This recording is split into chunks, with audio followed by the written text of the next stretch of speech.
Hello students, आज कक्षा 12 दिनांक 6 जून सन 2021 दिन मंगलवार। कक्षा 12 सामान्य हिंदी में जयशंकर प्रसाद का श्रद्धामनु वाला पाठ चल रहा था और उसमें हमने सो रहा आशा का स्पर्शालाद यहाँ तक कल आह्लाद तक कल पढ़ लिया था। आगे देखिएगा, आज के लिए ध्यान से सुनेंगे और इन पैराग्राफों की हिंदी भी आपको लिखनी है। लिखा है कि प्रकृति के यौवन का श्रृंगार करेंगे, कभी नबासी फूल मिलेंगे वे जाकर अति शीघ्र, आह उत्सुक है उनको धूल। तो प्रकृति के यौवन का श्रृंगार, तो श्रद्धा मनु को समझाते हुए कह रही हैं कि जैसे प्रकृति है, भगवान की दी हुई एक चीज़ है, उसकी युवावस्था का या उसका श्रृंगार कभी बासी फूलों से नहीं होता है। ऐसे ही हम और आप हैं। अगर आप ऐसे मुरझा रहेंगे, आसपास का सारा वातावरण जो है, जनसंख्या जो यहाँ की समाप्त हो चुकी है, तो आप प्रकृति के यानी मानव रूपी प्रकृति की बेल को फैलाना है।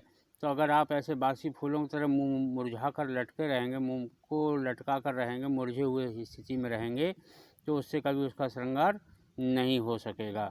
मिलेंगे जाकर वे अति शीघ्र, जैसे फूल मुरझा जाता है, फिर कुछ समय बाद अपनी डाली से टूटकर धूल में मिल जाता है, क्योंकि धूल उन्हें अपनी आलिंगन करने के लिए उत्सुक रहती है। उसी प्रकार अगर तुम ऐसे मुरझा कर रहोगे, दुखी जीवन में व्यतीत करोगे, तो तुम भी शीघ्र अतिशीघ्र एक दिन मृत्यु रूपी धूल में समा जाओगे। इसलिए हमें कभी भी उस मुंह को लटका करके मुरझा कर दुखी मन से नहीं रहना चाहिए। फिर क्या है, एक तुम ये विस्तृत भूखंड, प्रकृति वैभव से भरा अमंद, कर्म का भोग, भोग का कर्म, यही जड़ का चेतन आनंद। फिर वो कहती है कि एक तुम हो हैं और ये विशाल भूखंड आपके समक्ष है। तुम अकेले हो, विशाल भूखंड आपके समक्ष है और प्रकृति वैभव से भरा अमन और प्राकृतिक सुंदरता से भरा हुआ यहाँ का आनंदमय वातावरण है। इसलिए हमें इस आनंदमय वातावरण में अपने आप को इस भूखंड पे फिर से स्थापित करना है। कर्म का भोग, और इसीलिए हमें कर्म करना है। कर्म का भोग करो, भोग और अपने जो भी कर्म कर रहे हो उस कर्म के फल को भोगो, यही जड़ का चेतन आनंद। ये चीज़ जो है जड़ यानी निर्जीव वस्तुओं का हम चेतन लोगों के लिए, सजीव लोगों के लिए आनंददायक एक मैसेज है या संदेश है। अकेले तुम कैसे असहाय यजन कर सकते, तुच्छ विचार तपस्वी आकर्षण से ही इन कर रहे नहीं आत्मविस्तार। और बोले एक तो तुम अकेले हो हैं और असहाय लग रहे हो, तो ऐसे असहाय होकर तुम कैसे करके यजन कर सकते हो, अपने मन में उत्पन्न कर सकते हो अच्छे अच्छे विचारों को। इसलिए तुम अपने तुच्छ विचारों को अपने मन से निकाल दो। हे तपस्वी, मनु के लिए कह रही कि हे तपस्वी, तुम इस समय सांसारिक आकर्षण से हीन हो गए हो, इसीलिए तुम अपनी आत्मा का विस्तार नहीं कर पा रहे। इसलिए अपने आप को, अपने मन को इस संसार की मोहमाया में लगाओ, सांसारिक सुंदरता की ओर आकर्षित करो, तभी तुम्हारे अंदर तुम्हारी आत्मा का विस्तार हो सकता है और आप सुख में जीवन व्यतीत कर सकते हो।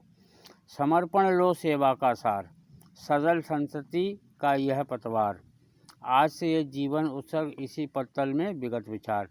बोले अब तुम अपने आप को समाज की सेवा करने के लिए अपने आप को पूर्ण रूपेण से समर्पित कर दो इस समाज, क्योंकि तुम्हारे द्वारा ही सजल संस्कृति, ये पूरा संसार जो जल से युक्त हो गया है, तुम इसकी पतवार बनो। अर्थात नाव खेलने वाला जो है वो, जैसे मल्लाह नाव चलाता है तो वो एक डंडा होता है जिससे नाव को चलाते हैं, उसे पतवार कहा जाता है। तो जल रूपी संस्कृति की तुम पतवार बनो। कहने का मतलब फिर से कोशिश करो, संसार में फिर से मानव जीवन की उत्पत्ति करो।